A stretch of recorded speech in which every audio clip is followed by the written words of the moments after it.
السلام علیکم ورحمۃ اللہ وبرکاتہ۔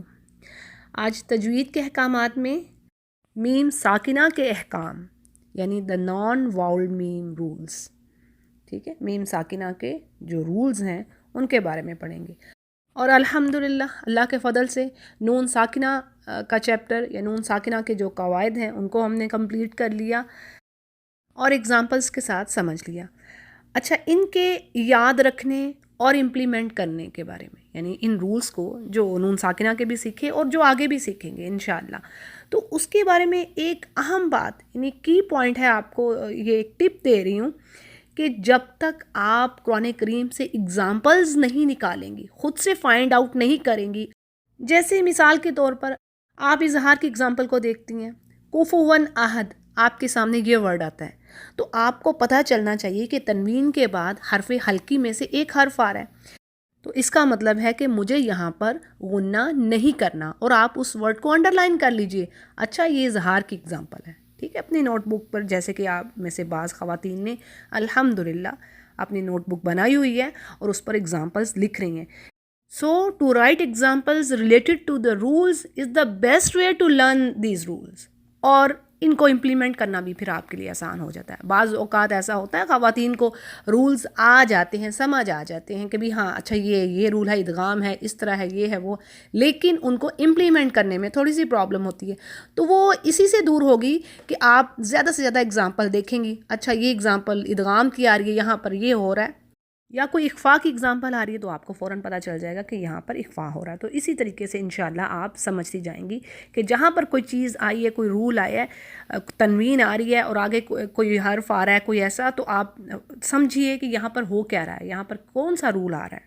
تو جی الحمدللہ نون ساکنہ کے رولز ڈن ہوئے، اب ہم میم ساکنہ کے احکامات کی طرف چلتے ہیں۔ میم ساکنہ کی تعریف میں کیا بات آ رہی ہے کہ ہی المیم الخالیہ من الحرکہ وہی التی سکونہا ثابت فی الوصل والوقف، یعنی اس کی ٹرانسلیشن کیا ہے کہ یہ وہ میم ہے جو حرکت سے خالی ہوتی ہے، یعنی اس کے اوپر کوئی زیر زبر پیش نہیں ہے۔ دا نون واؤل میم رولز، ٹھیک ہے نا، پیچھے بات ہو چکی تھی، میں نے بتا دیا تھا۔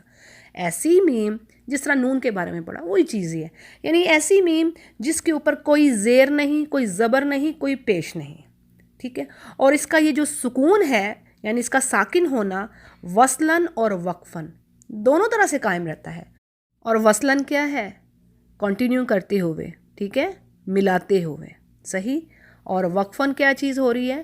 یعنی وقف کرتے ہوئے، سٹاپ کرتے ہوئے، رکتے ہوئے، ٹھیک ہے، وصلاً وقفاً، یہ عربک کی ٹرمز ہیں، ان کو سمجھ لیجئے انشاءاللہ بڑی آسانی ہوگی۔ وصل کرنا، ملانا، وقف کرنا، رکنا، سٹاپ کرنا۔ تو اب دیکھتے ہیں میم ساکنہ کے کتنے رولز ہیں، کتنے قواعد ہیں۔ میم ساکنہ کے 3 قواعد ہیں۔ نمبر 1، اخفاء شفوی، اخفاء یعنی چھپانا، اورل کنسیلمنٹ۔ اسی طرح دوسرا رول کیا ہے؟ ادغام الصغیر، یعنی مرجنگ کرنا، انسرجن کرنا، اور اس کو ادغام المثلین بھی کہتے ہیں۔ مثلین اردو میں بھی ہم استعمال کرتے ہیں نا، مثل یعنی ایک چیز کے جیسی ہی دوسری چیز، تو یہاں پر کیا ہے؟ 2 میم ہوں گے، یعنی 2 حروف سیم ہی ہوں گے، لیکن کیا ہے کہ ایک ساکن ہوتا ہے، دوسرا متحرک ہوتا ہے، تو اس کی ڈیٹیل بھی ہم آگے دیکھیں گے انشاءاللہ۔ تو ابھی کیا ہے کہ پہلا رول کیا ہے؟ اخفاء شفوی، دوسرا کیا ہے؟ ادغام الصغیر، اور تیسرا کیا ہے؟ اظہار شفوی یعنی کلیئرٹی، اس میں میم کو نہ تو چھپایا جاتا ہے، نہ ہی اس کو مرج کیا جاتا ہے، بلکہ اظہار کر دیا جاتا ہے، یعنی میم کو واضح پڑھ دیا جاتا ہے۔ اچھا جی، اب سب سے پہلے ہم کیا رول پڑھیں گے؟ اخفاء شفوی۔ تو لغت میں اس کی تعریف کیا ہے؟ چھپانا، ہائڈ کرنا، اور اصطلاحاً اس کی تعریف کیا ہے؟ یعنی کسی ساکن حرف کو جو کہ تشدید سے خالی ہو، یعنی وہ مشدد نہ ہو، اس پر تشدید کی علامت نہ ہو، اور ہم اس حرف کو اظہار اور ادغام کی درمیانی حالت، اظہار اور ادغام کی درمیانی حالت میں پہلے حرف پر غنہ کرتے ہوئے ادا کریں اسے، اور یہاں پر پہلا حرف میم ساکنہ ہے، ٹھیک ہے، یہ اصطلاحاً تعریف ہوگی۔ اور اس کے حروف کیا ہیں؟ اس کا ایک ہی حرف ہے، حرف با۔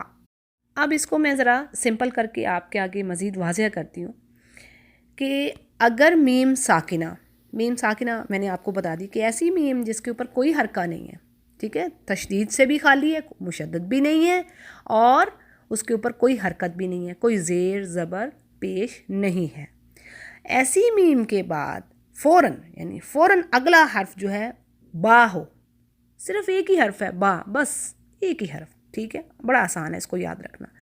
تو ایسی میم ساکنہ کے فوراً بعد اگر حرف با آ جائے، لیٹر با آ جائے، اور یہ ہمیشہ دو الفاظ کے درمیان میں ہی آتا ہے، یہ یاد رکھیے گا، دو لفظوں میں ہونا چاہیے، یہ نہیں ایک لفظ میں، یعنی میم ساکن جو ہو وہ لفظ کے آخر میں آ رہی ہو اور اس کے بعد اگلا لفظ شروع ہو جائے اور اس کا پہلا حرف با ہو۔ مثالوں سے آپ انشاءاللہ اچھے طریقے سے سمجھ جائیں گے، ٹھیک ہے۔ یہ ہمیشہ دو الفاظ کے درمیان میں ہی یہ رول پایا جاتا ہے۔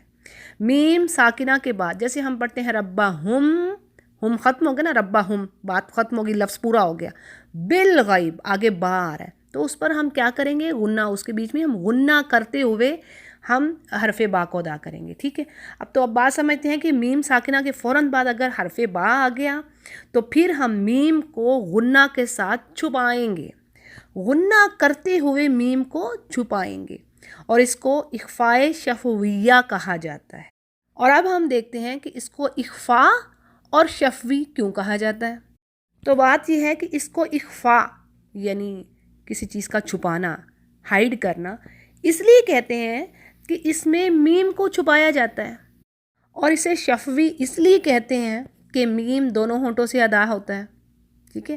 اور اخفاء شفوی ادا کرتے ہوئے کیا ہم کرتے ہیں کہ ہم میم پر اپنے ہونٹ بند کرتے ہیں، دونوں لپ سے ادا ہوتا ہے نا، 4 حروف ہیں جو دونوں لپ سے ادا ہوتے ہیں، میم، واو، با اور فا، یہ 4 لیٹرز ہیں جو کہ دونوں لپ سے ادا ہوتے ہیں۔ تو ہوتا یوں ہے کہ اخفاء شفوی ادا کرتے ہوئے ہم میم پر اپنے ہونٹ بند کرتے ہیں، ٹھیک ہے، میم پر ہم نے دونوں لپس بند کر لیے، اور پھر غنہ کرتے ہوئے دونوں لپس کو با کے لیے علیحدہ کر لیں گے، ٹھیک ہے۔ جب با بولتے ہیں تو دونوں لپس علیحدہ ہو جاتے ہیں نا، صحیح۔ تو کیا کریں گے، یعنی غنہ کرتے ہوئے پہلے لپس بند کریں گے، میم پر غنہ کرتے ہوئے با کے لیے دونوں لپس کو علیحدہ کر لیں گے، جدا کر دیں گے۔ تو یہ ہم کیا کر رہے ہیں، یعنی ہم میم کو غنہ کے ساتھ چھپاتے ہوئے با کے مخرج پر جا کر با کو بول رہے ہیں، ٹھیک ہے۔ تو یہ نہ ہی ادغام ہے نہ ہی اظہار، بلکہ کیا ہو رہا ہے، یہ چھپایا جا رہا ہے، ٹھیک ہے۔ میم کو غنہ کرتے ہوئے چھپایا جا رہا ہے اور ساتھ ہی پھر با کو بول دیا جاتا ہے، یعنی با کے لیے لپس کو کھول دیا جاتا ہے۔ تو اس کی مثالوں کو دیکھتے ہیں تو انشاءاللہ ہمیں اور بات کلیئر ہوگی۔ جیسے پہلی مثال کو دیکھتے ہیں، ان ربہم بہم یومئذ، ربہم بہم، تو میم پر ہم نے لپس بند کیے اور غنہ کرتے ہوئے ہم با کے مخرج پر چلے گئے۔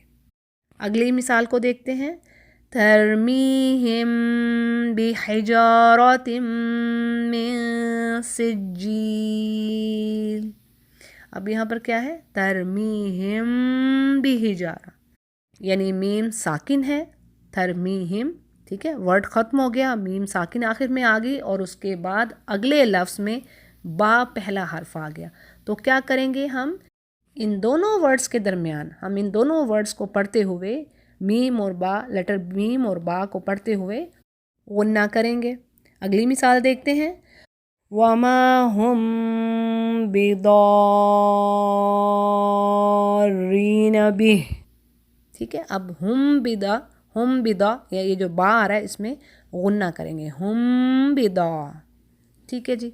اگلے ورڈ کو دیکھیں، وَمَا أَنْتُمْ بِمُعْجِزِينَ، ٹھیک ہے، ادھر بھی میم اور با کے درمیان غنہ کیا، یعنی اخفاء کرتے ہوئے ہم غنہ کر رہے ہیں، میم کو غنہ کے ساتھ چھپا رہے ہیں، تو اس کو اخفاء شفویہ یا اخفاء شفوی کہتے ہیں۔ اور امید ہے کہ آپ پر یہ رول واضح ہو گیا ہوگا۔ کچھ پوچھنا ہو تو ضرور پوچھیے واٹس ایپ کے تھرو، اور انشاءاللہ اگلی ویڈیو میں ادغام صغیر کو پڑھیں گے۔ وآخر دعوانا الحمد للہ رب العالمین۔